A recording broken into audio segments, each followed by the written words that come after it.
და ამ წუთებში ცნობილი ხდება, რომ ქართული ოცნების ლიდერს ბიძინა ივანიშვილს გურჯაანში სირცხვილის კორიდორი ადგილობრივებმა მოუწყეს. ჩვენ ამ მასალას ახლა დაუმონტაჟებლად პირდაპირ ეთერში გთავაზობთ.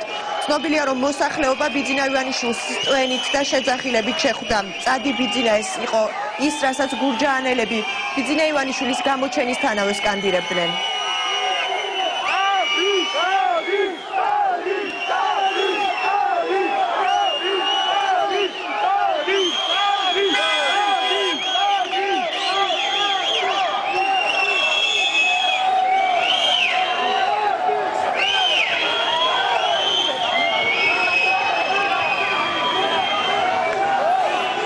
თქვენ ახლა კადრში ხედავთ, როგორ ხვდებიან ბიძინა ივანიშვილს გურჯაანელები სტვენითა და პროტესტით.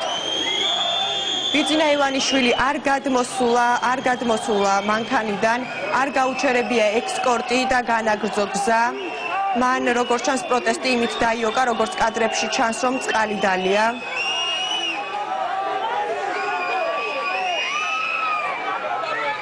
როგორც ყოველთვის, ბიძინა ივანიშვილი საკმაოდ გრძელი კოლონით მოძრაობდა გურჯაანში. ტრადიციულად მისი ესკორტი დაახლოებით 10 ავტომობილისგან შედგებოდა. მაყურებელს ახლა კარგად ესმის, თუ რა სკანდირებენ გურჯაანელები. წადი, ბიძინა, წადი, სტვენა და პროტესტი აქ შენი ადგილი არ არის.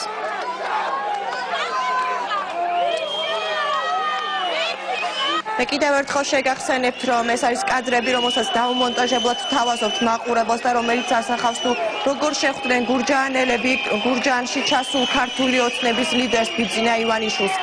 მან ესკორტი არ გააჩერა, ავტომობილი არ დატოვა და არ გაესაუბრა ადგილობრივ მოსახლეობას, რომელიც მის მიმართ პროტესტს გამოხატავდა და არც ის უკითხავს, თუ რატომ დაებადა ამ ადამიანებს პროტესტი. კადრში ახლა ჩანს ივანიშვილის ესკორტი და ძვირადღირებული ავტომობილი, რომელიც ძალიან ნელი მოძრაობით გადაადგილდებოდა გურჯაანში. ეს იმას ნიშნავს, რომ ივანიშვილი ნათლად ხედავდა და კარგად ესმოდა, თუ რას სკანდირებდნენ გურჯაანელები და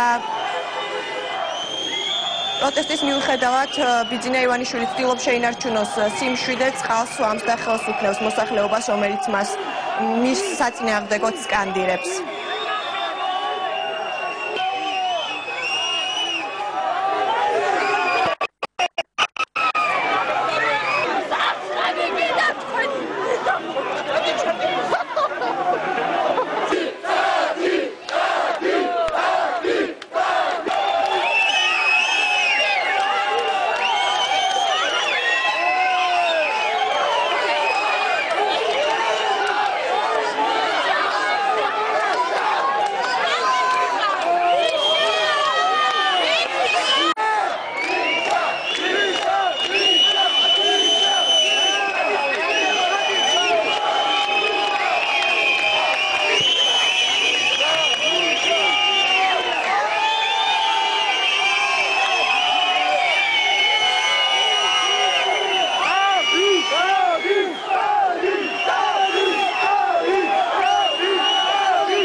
ეს იყო მასალა გურჯაანიდან, სადაც ჩანს, თუ როგორ ხვდებიან, როგორი პროტესტის ხვდებიან მილიარდერს.